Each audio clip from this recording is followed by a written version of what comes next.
Hey there guys, welcome back to another awesome video. And today's movie is going to be of A Year Without the Santa Claus.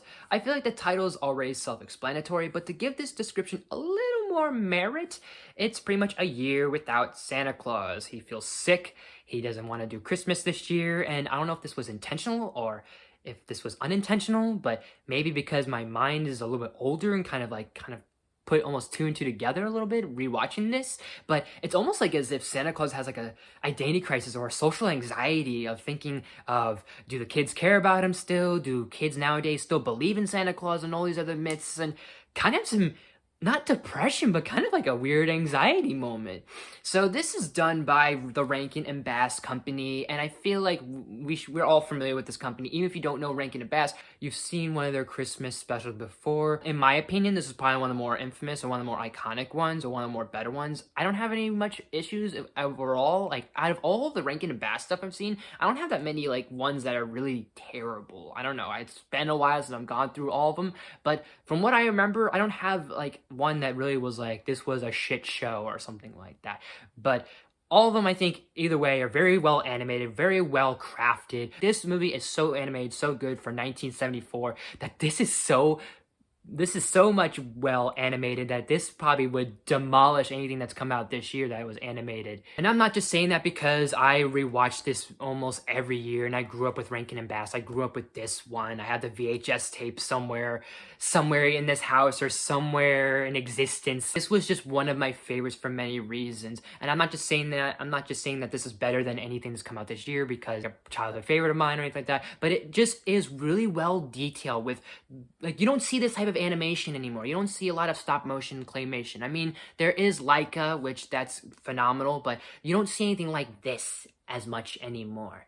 And to even give more credit to the animation is every character in this movie is so well detailed and very has their own distinctive look to each other, from the main characters to even like side characters like the family and the parents. I also feel like everyone in this movie has their own character, from the main characters to side characters to even little extras, like background characters. They even look very distinctive and have their own like personality and traits to them that just feel unique. I feel like when it comes to the Santa Claus as a character, we always talk about our favorites like Tim Allen, Ed Asner, the actor from Miracle on 34th Street, both versions, even ones like Jack Skellington, and some people like Paul Giamatti. But I feel like we sometimes overlook Mickey Rooney as Santa Claus, with how wholesome, how sweet he is, and how humble and jolly he can be, capturing the spirit, just the right amount of Santa. Although these guys right here aren't very perfect, I think these guys do stand out and they do fine jobs as kind of like comic relief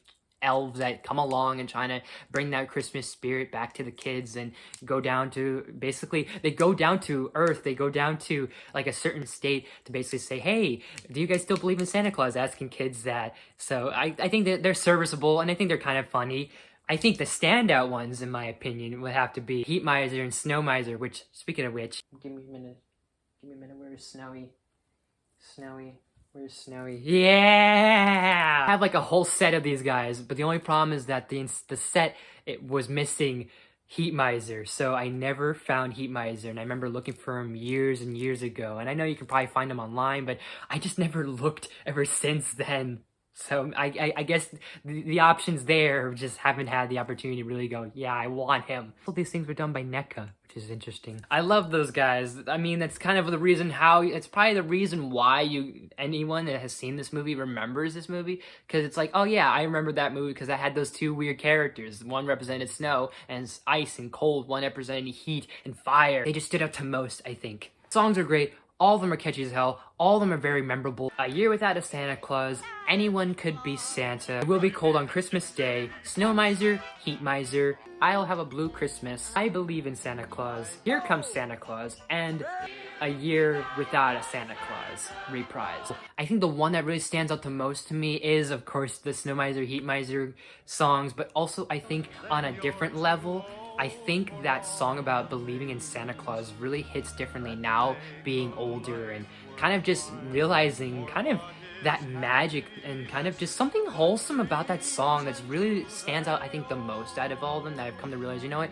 this is probably the best song out of the entire movie. I don't know what to say. I mean, this is technically not really a movie, but it's like almost close to an hour. I want to say usually it's close to an hour. I think might be like 50 minutes or so, give or take. It's very much like, it feels like a special, but I am going to consider it a movie. The only thing I can really think of that might be a nitpick, but I really don't care, is the fact that you literally have a kid named Ignatius Thistlewhite, or Iggy for short, which is an odd name for a child, but I guess there were some strange names in the 70s, and hey, it's the 70s. I don't know. This is just worth talking about. It's just worth mentioning. And, you know, even if people have reviewed this movie before or not, or the special or not, it's just still a good, really wonderful film, wonderful flick. It does put you back in the mood. And I think this is something we definitely need. This is something I definitely need, and we all need, and we all deserve around this time of the year. Good, wholesome feels and that Christmas spirit. So I am going to give A Year Without a Santa Claus, I am going to give it an A+.